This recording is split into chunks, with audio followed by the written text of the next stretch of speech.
Hi, guys. Welcome to Rosenfield 10. I'm Joe, and today I'm going to be talking about the band Elbow, and I'm going to talk about my 25 favorite songs by this seminal band. I discovered this band in 2019. They'd been around since 2001, and I've done an extensive deep dive over the last year and a half, and I would like to talk about my favorite songs by the band. Usually I do a top 10. But in this case, it's 25. There's too many great songs by this band that I love. And when I talk about them, I will probably focus mostly on the lyrics. Guy Garvey's voice and his lyrics are the great thing about this band. And I love the music as well. Cinematic, alternative, that's the way I like to describe it. Some people say a mix between Coldplay and Radiohead. I hear different things in every song they do musically. I can compare some of their songs to lots of different bands out there.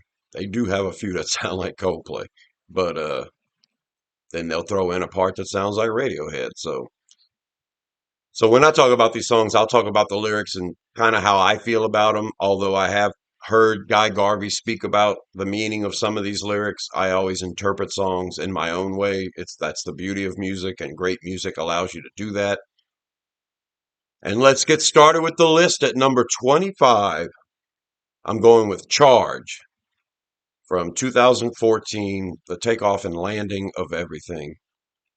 Charge is a neat song. It's got a simple drum beat that's repeated throughout the entire song, but there's parts in it that changes in the melody, and all of a sudden that simple drum beat is emphasizing a different part in the song. It's kind of wild. I'm a musician and I can't explain anything like some professional scholared musician can, but if you know anything about music, maybe you can understand what I'm saying.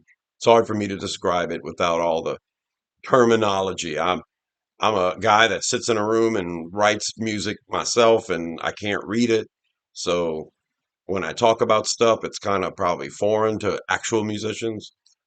But that's the best way I can explain Charge. That simple drum beat through the whole thing is actually what I get fixated on sometimes.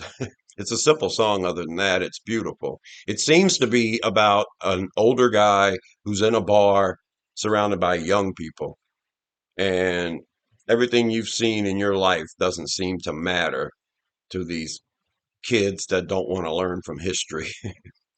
One of the lyrics, the first lyric, I am electric with a bottle in me. I got a bottle in me. And glory be, these effers are ignoring me.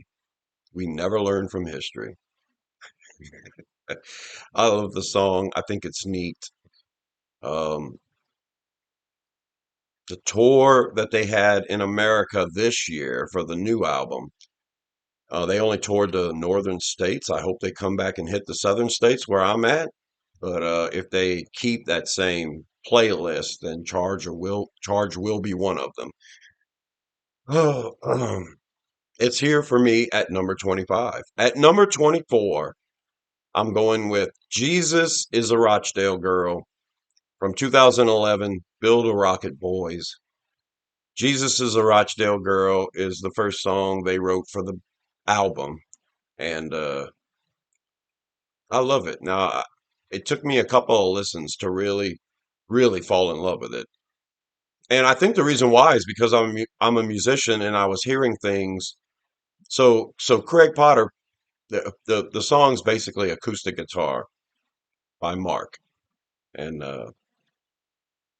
Craig comes in with these nice little moments on the keyboard, and he emphasizes these notes in the chords that you might not have picked out just by listening to the guitar.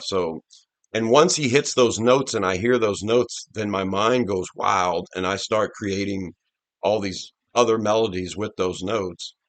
And Craig doesn't really do that. He just kind of keeps it very simple and soft and reserved, and it's actually pretty effective. But because I'm a musician and Craig presented these beautiful notes to me, all of a sudden I was writing more lines in my head. But after a couple of listens, I realized I probably wouldn't have heard those notes were it not for Craig to hit them to begin with. And Thank goodness he did.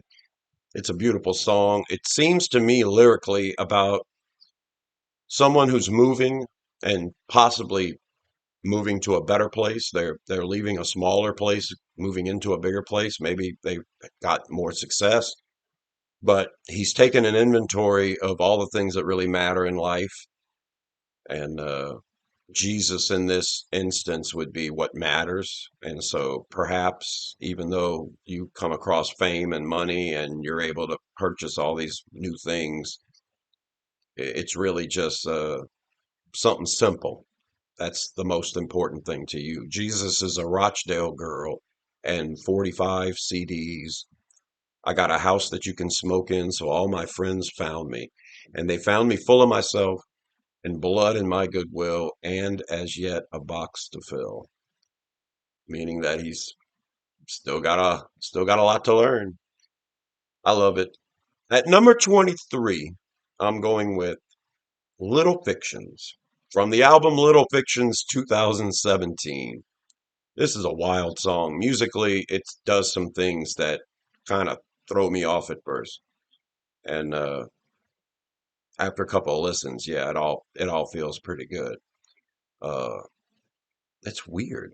It's just wild. Some of the breakdowns and changes are just wild, but the lyrics are great. I'm not sure what Guy means by it, but it feels like it's someone who believes in religion, someone who doesn't believe in religion, and they're trying to make the two sides meet. So perhaps it's an inner struggle, maybe raised, Christian or Catholic or whatever, and then having to come to terms with that later on in life, whether you believe or don't believe. Also got the impression that it was someone he was gonna like he was trying to communicate with someone who's going to be close to him, like his wife or something. Like, okay, we're married and we're going to stay together forever, but I can't believe you believe in this stuff. Or it could be, we're going to be married and stay together forever, but I can't believe you believe that stuff. No, you don't believe that stuff. Whichever way you look at it, that's what I get out of it. And the chorus, if there is a chorus, we protect our little fictions like it's all we are. Little wilderness mementos, but there's only you and me here, fire breathing. Hold tight, waiting for the original miracle. Great stuff. Love it. At number 22, I'm going with Mexican Standoff, and this is probably my most overrated song. I just, it's so much fun, and I love it. It's a wild guitar riff. It's very melodic, and it's basically just two different parts over and over again, and it jams musically. Lyrically, it seems like it's about a conversation happening between three people. It's you, it's your ex, and then it's the person your ex left you for.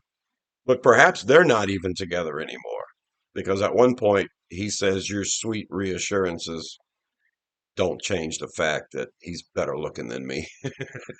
So it seems like everyone's broken up and he's in this Mexican standoff thinking, I just want to get out of here.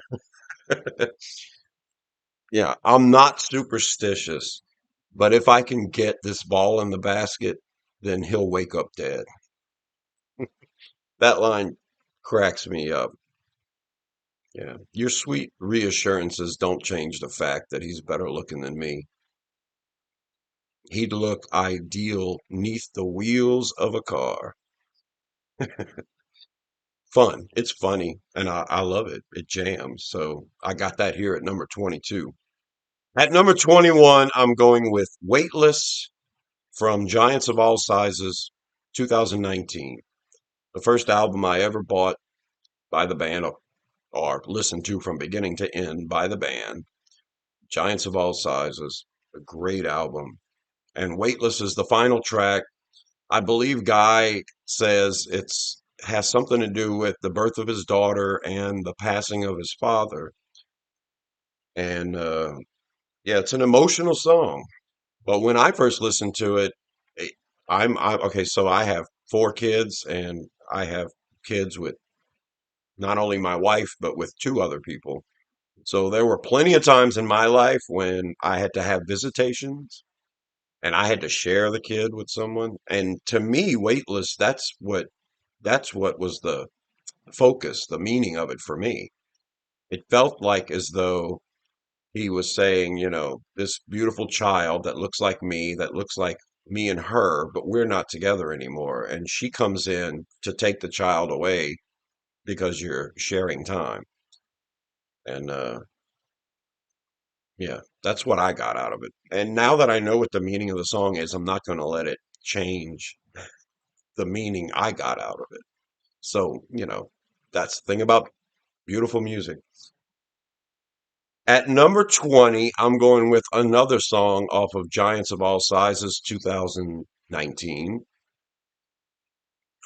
and that's Seven Veils. Oh man, what a beautiful song.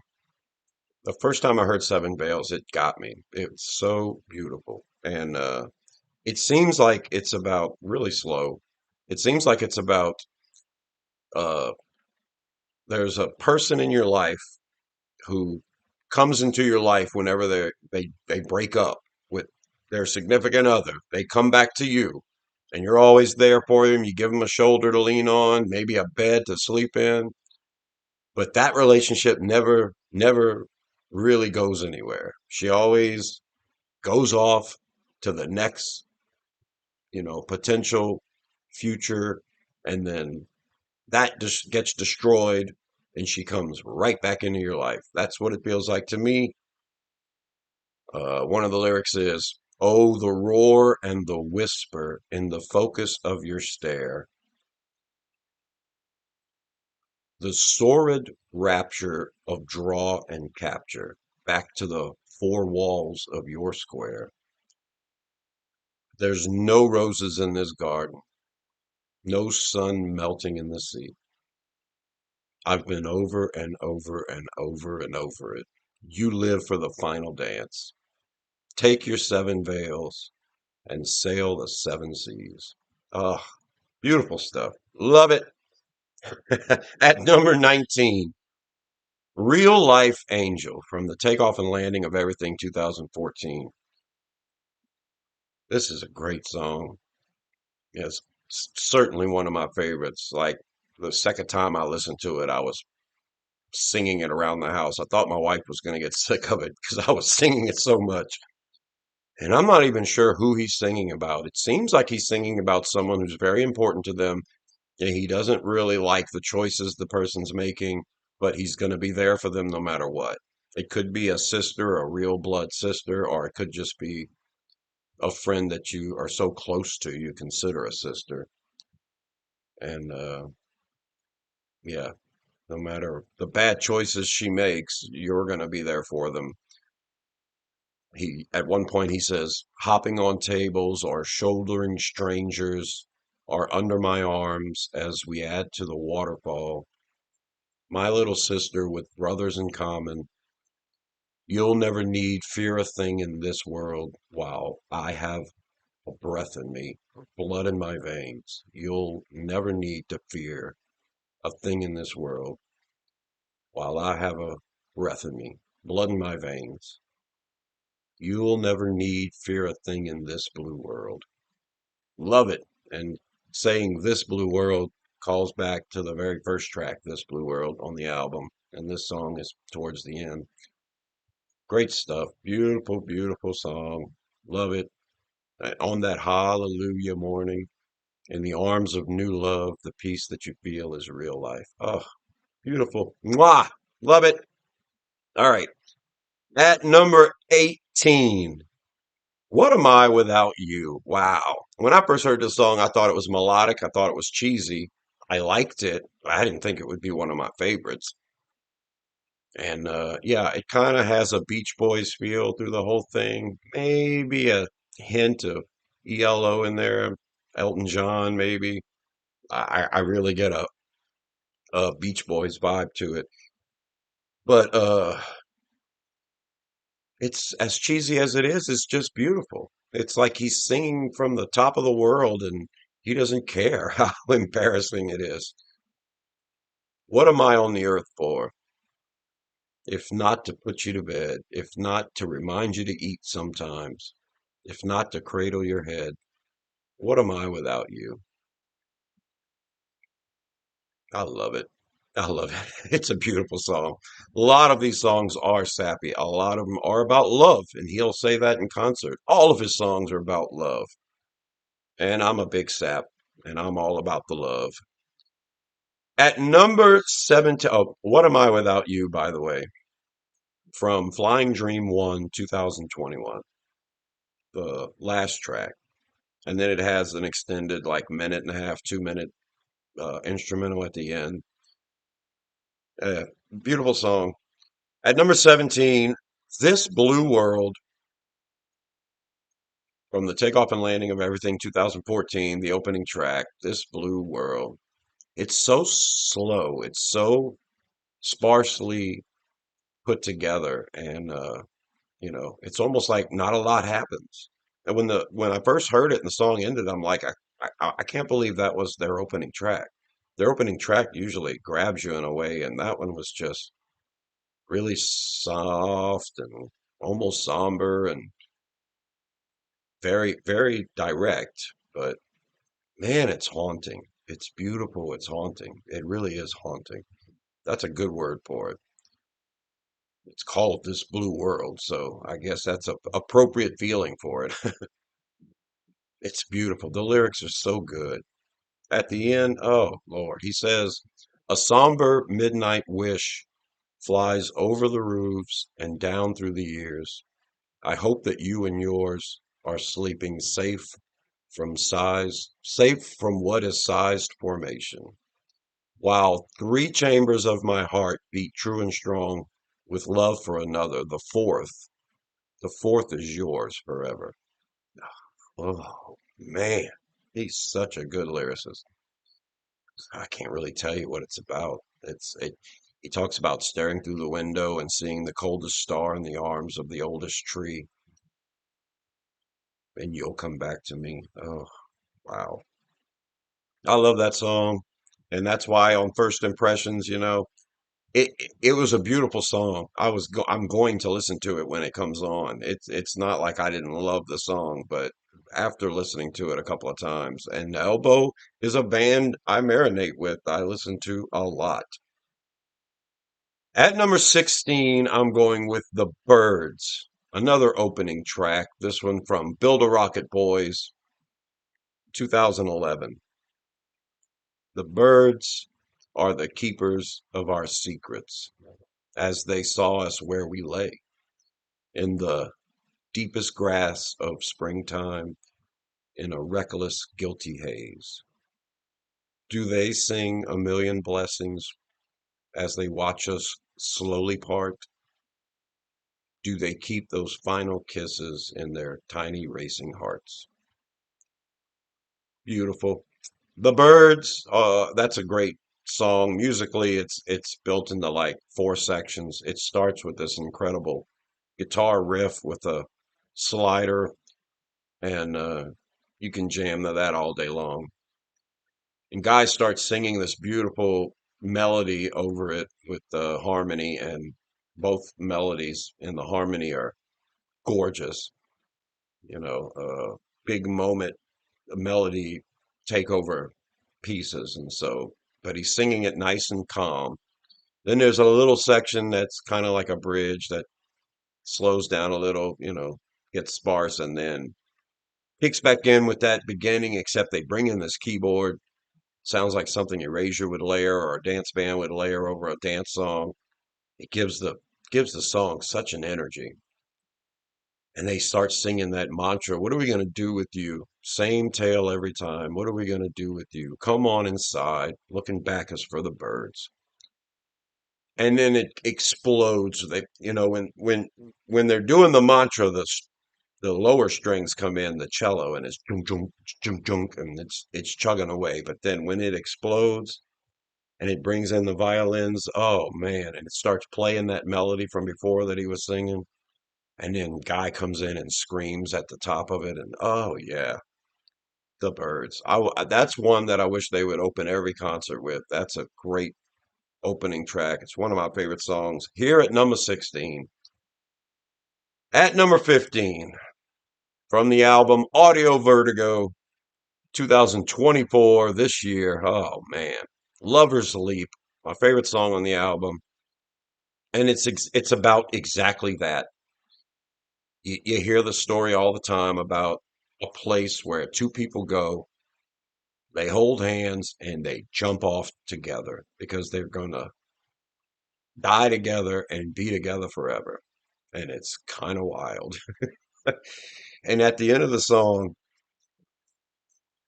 he says they can name the crater we make after you and sell little statues of us, though there isn't an artist alive who could get your eyes. That's a fun song. The horns in it remind me of Oingo Boingo a little bit. And yeah, the bass is just the whole time. It's a great song. Craig sings backup, and he actually uses one of those voice modulator things, kind of like an auto tune voice modulator kind of thing. And Elbow doesn't normally do that. Usually Guy Garvey mixes his harmonies, and sometimes he picks harmonies that are so wild it almost sounds like he's singing an auto tune because you're hearing this harmony that you don't typically hear in a harmony, at least not singled out the way he does it. Flyboy Blues a good example of this. I've seen people react to it and they're like, "This is I couldn't get the melody of the beginning," and it's like, "Oh, there's two of them there actually." And he thought Guy was actually using a modulator or something, but in this song there is one used in the background, but not at the end with that poetic line to end the song. There's not an artist alive who could get your eyes. At number 14, I'm going with Leaders of the Free World from Leaders of the Free World 2005. This is the blatantly political song that they have. And yeah, this song was one of my favorites the second I heard it. The video's crazy. The weird mustache throws me off. But the song itself is just great. Powerful stuff. Everything's melodic, everything fits. There's sometimes there's a part in an Elbow song where they start chanting this mantra and then Guy will start singing over it in a whole other melody. Now, there's a name for that in music and I don't know what it's called, but the first band I think of that does this all the time is REM, where they have the bass player singing one thing in a certain way in a certain melody, and then Michael Stipe is singing over it and another thing. And, you know, yeah, REM to me was classic at that. And I know that Elbow's a fan of REM. I know they're a fan of The Cure. I know they're a fan of Peter Gabriel and Genesis. They're a fan of Duran Duran and Queen, maybe even Liberace. Good band. Leaders of the Free World are just little boys throwing stones, and it's easy to ignore until they're knocking on the door of your homes. Mhm. At number 13, The Great, The Powerful, One Day Like This, from the Seldom Seen Kid 2008. The biggest song in their library, most successful song, apparently. Lots of people, lots of my friends know this song, but I didn't hear it back in 2008 when it came out. Uh, but it won the song of the year on the album that won the Mercury, and it was used for the Olympics. And it's a great song, and it's a feel good song, and it's a song about throwing those curtains wide and letting the sun in. And I'm usually the type of guy that closes those damn curtains. I'm like, maybe I'll look out every now and then. There's everybody in here, the curmudgeon that stays behind. I'm not throwing them curtains. Why? It's kind of like when Paul McCartney said, someone's knocking at the door, do me a favor, let them in. Hell no, ask who it is first. So I'm a curmudgeon when it comes to that. So yeah, I don't know. One day like this, he has a way of making you want to feel that good. He's describing waking up in the morning next to the person he loves, and that person's waking up, and both of you are smiling, and both of you are so comfortable with each other, and you're right there in love. And he says, "Holy cow, I love your eyes, and only now I see the light. Lying with you half awake, stumbling over what to say. Well, anyway, it's looking like a beautiful day. So throw those curtains wide. One day like this a year will see me right." And yeah, yeah, I'm a curmudgeon. So the first couple of times I heard it, I was like, "Oh, whatever, whatever." But man, it feels so good. It will make you want to sit out in the sun and enjoy the beautiful day. Hold on one sec. All right, so that is One Day Like This. And I am going to pause this video and come right back. Hold on. Okay, I'm back. It's only been a second for you. It's been hours for me, but I had something I had to get done. Got it done. Let's get back to the list. Number 12, I'm going with My Trouble from 2019, Giants of All Sizes. My Trouble's always been one of my favorites they've done. It seems like he's just pledging his love to, you know, the one you're going to spend the rest of your life with, who you know how it is when you love someone. They can be the biggest pain in the ass too, but he says, "Come and get me, guide and check me, sail and wreck me, soak me to my skin." Yep, yep, I like that one. At number 11, I'm going with six words. Uh, I wish Erasure would redo this song. Six words from the album Flying Dream 1, 2021. It's a song about falling in love. That's it. And every time I hear it, I think, oh man, Erasure would knock this out the park. But of course, Elbow knocked it out the park. You bring my hand to my heart. You fling all of my plans to the wind. You wrote me a better part just in time to wind the clocks to the start. I'm part of everything again. Look who loves me. Look who loves me. I know the view from on top of the world. Now I know your songbird soul. It is sappy and I love it. And it is number 11 on my list. And now we're getting to the top 10. What I normally do. Top 10 greatest songs. I couldn't help myself. Too many great songs by Elbow. Didn't want to pass any of them up. I've passed a ton of them up. But here's my top 10. At number 10, Grounds for Divorce from 2008. The Seldom Seen Kid. The first time I heard this song, I thought I wasn't quite sure what kind of music the band played. I had heard Magnificent She Says, and I went back and checked out a few of their more popular ones, and of course this one came up completely different than Magnificent She Says. And I don't know, I kind of got the impression of maybe this band plays a lot more rocky songs, rock and roll kind of rocky songs, and maybe their style is somewhere in between. And I wasn't completely sold on the song when I first heard it.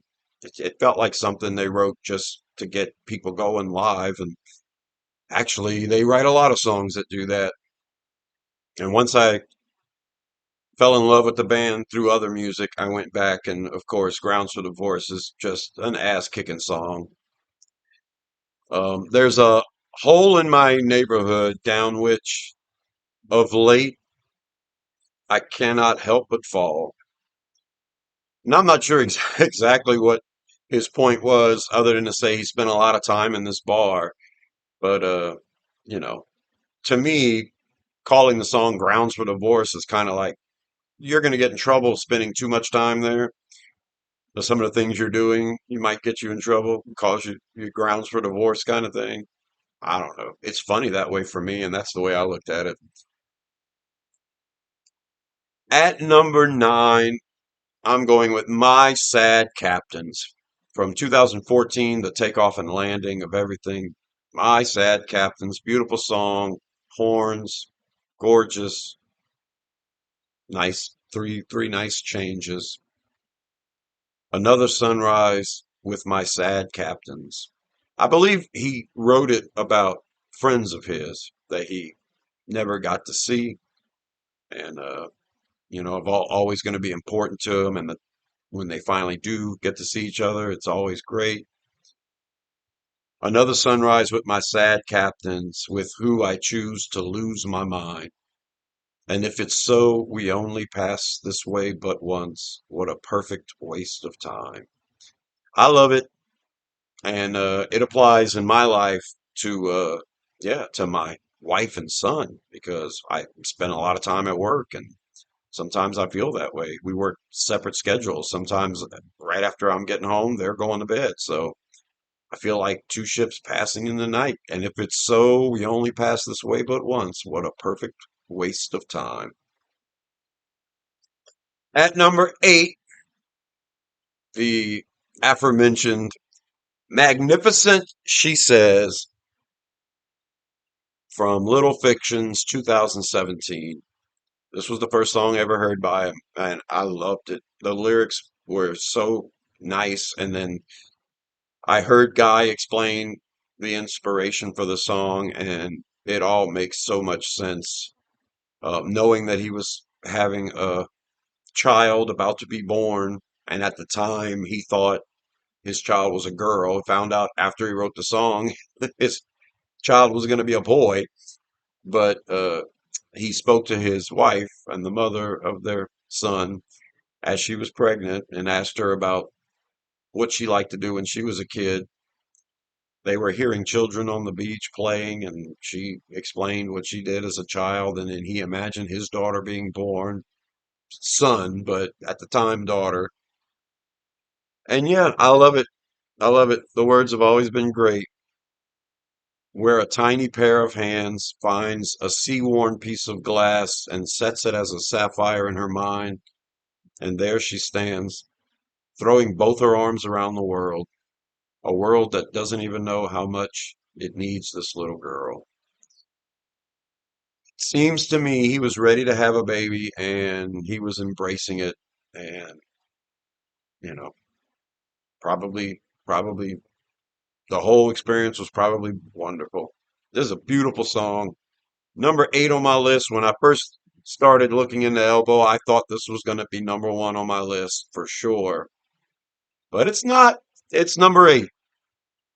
At number seven, I'm going with The Bones of You from The Seldom Seen Kid 2008. Man, I love this song. It's a nicely packaged song. There's nothing crazily spectacular about the music, except it's good. It's alternative, neat little changes, and it's the lyrics. So the song is about hearing a song that you haven't heard in a while, and that feeling you get when you hear a song and it puts you back into the past where you were when you first heard the song, or maybe the song reminds you of this, but you can't escape it. Every time you hear the song, it puts you in that place. And in this case, he's thinking about a girl that he used to be with, and he's going around with his day, and then he hears the song, and it just makes him stop in his tracks. It makes him think about what that relationship used to be like, makes him miss her, makes him question everything again. Oh, such a great song. So I'm there, charging around with a juggernaut brow, overdraft speeches and deadlines to make. I'm cramming commitments like cats in a sack. Not Riley, though. Telephone burning in a purposeful gate. When out of the doorway the tentacles stretch of a song that I knew, and the world moves in slow motion straight to my head like the first cigarette of the day. And it's you, and it's May, and we're sleeping through the day, and I'm 5 years ago and 3,000 miles away. Mwah! That's, I might as well say at this point, everything in this top eight is my favorite song they've ever done. So I have a number one, but all of these top eights are my favorite songs they've ever done. I could tell you it's my favorite one on any given day, right? I can listen to that song every day. Love it. At number six, I'm going with The Night Will Always Win from 2011, Build a Rocket Boys. Yeah, this song hit hard first time I heard it and tugged at my heartstrings. I listened to it at the exact time the meaning of it mattered. And yeah, cried my eyes out a couple of times listening to it from beginning to end. It's just beautiful. I love it. It's melodic, it's simple, and of course, the voice and the lyrics. I throw this to the wind. What if I was right? Did you trust your noble dreams and gentle expectations to the mercy of the night? The night will always win. The night has darkness on its side. The night will always win. It's awesome, beautiful. Sometimes I have to avoid it.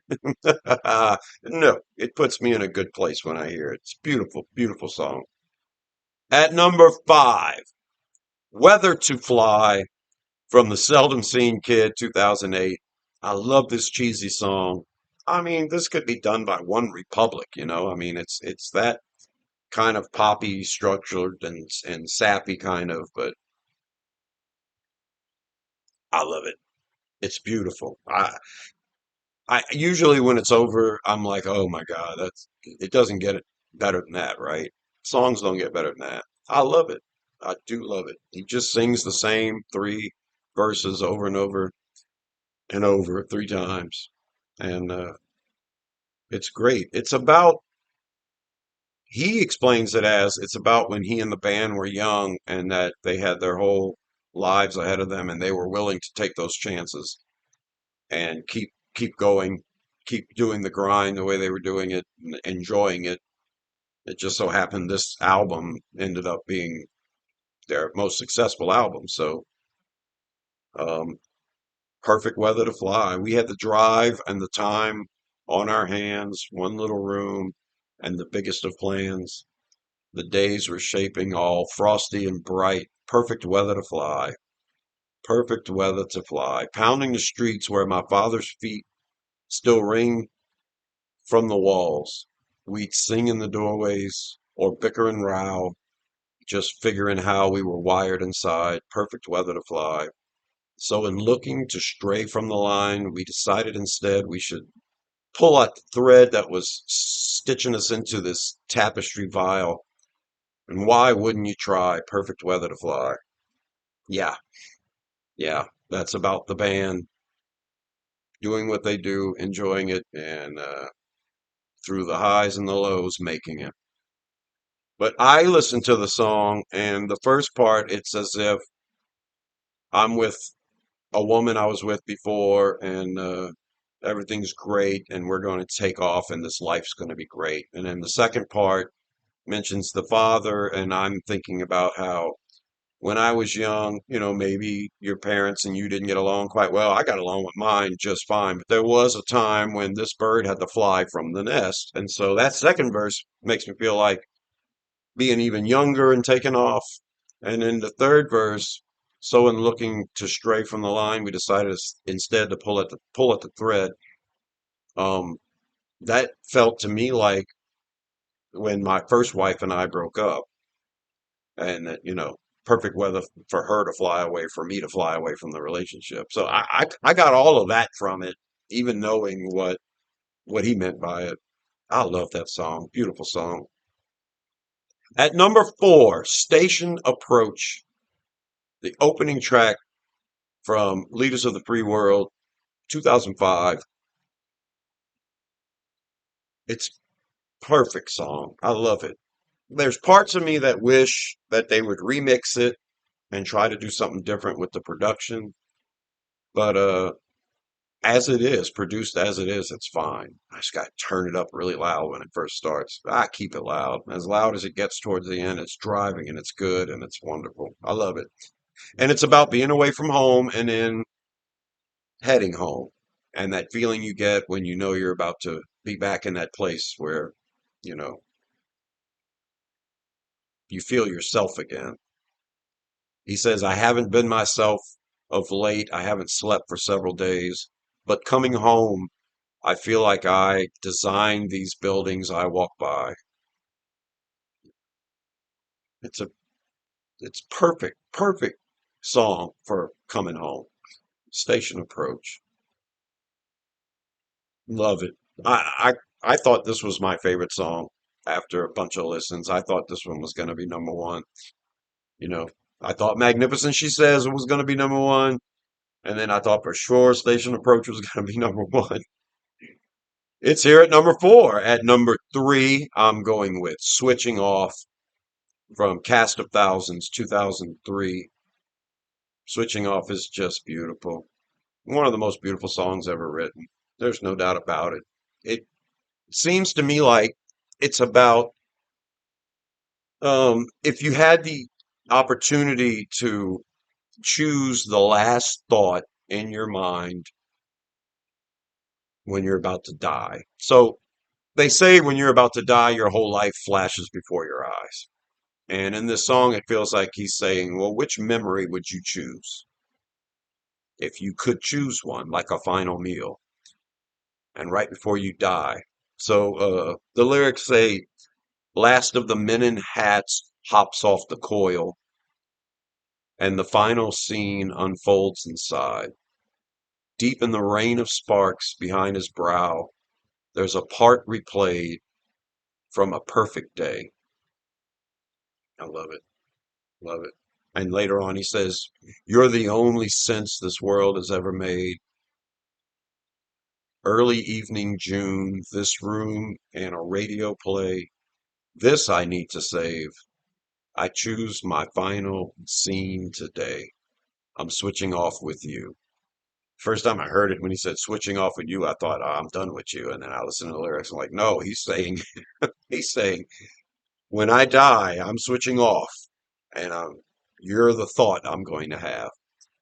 His lyrics are like that sometimes. They're like text messages. You read them and you're not quite sure, "Well, what did he mean by this?" You got to kind of let him explain it a little.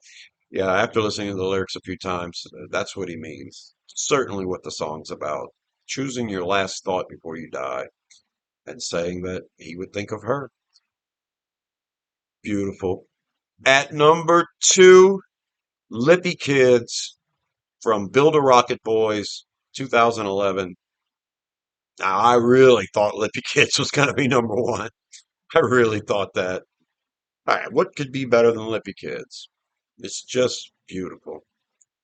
He says that when he started to write the song, he was thinking about back then there was an epidemic of old people scared of the hoodlums that were outside hanging around the street corners.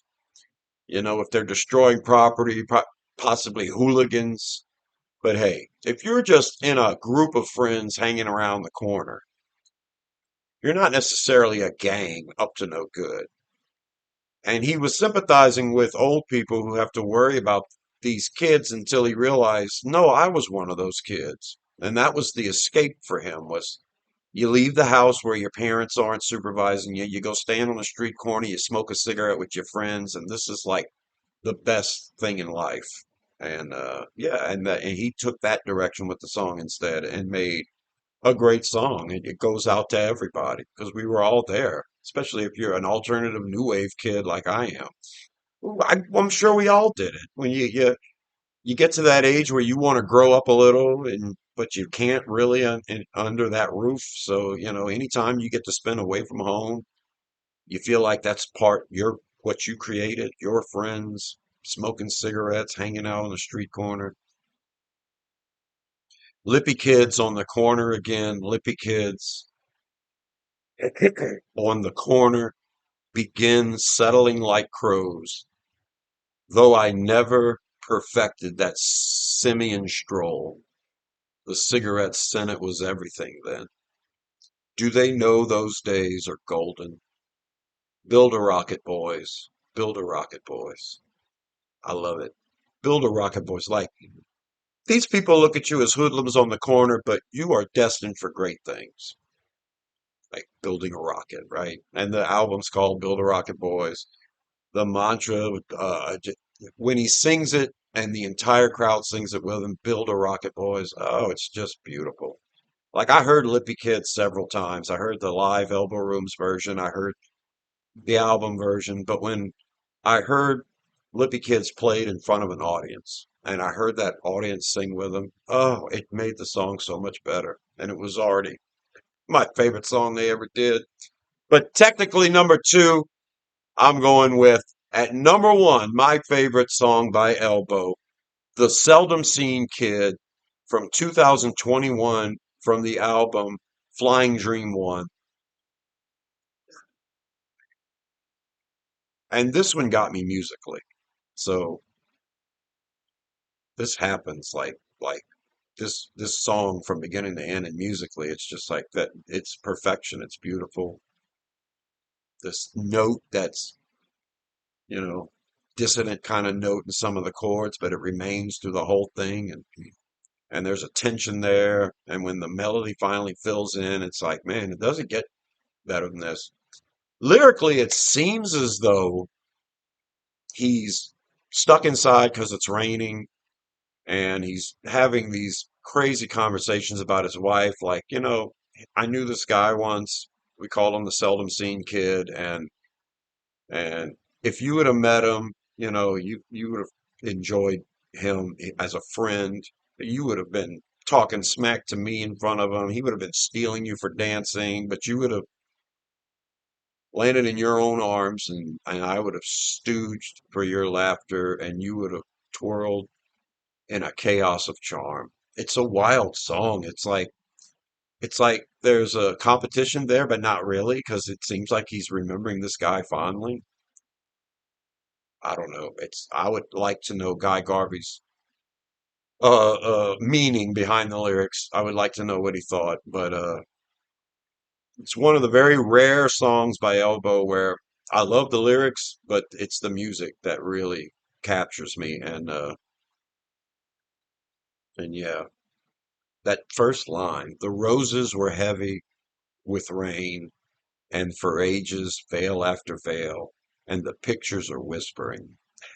That tells me he's got a lot of time on his hands, and he starts thinking about this friend of his that died, and I think that's what it's about. And he tells his wife, "You would have loved him if you'd have met him." So anyway, that's it. That's my number one song by Elbow. If you are a fan of Elbow, please tell me what your favorites are. Let me know. I didn't mention Great Expectations. Great Expectations is probably the song Elbow does that sounds the most like Genesis. It sounds more like a late 70s Steve Hackett kind of Genesis, but acoustic though. And I know there's lots of other songs out there you guys love, like Kindling and stuff like that. So let me know in the comments what your favorites are. Let me know what you think about my favorites. I'm Joe. This is Rosenfield 10. These are my top 25 favorite songs by Elbow. And until the next one, I'll talk to you later. Bye.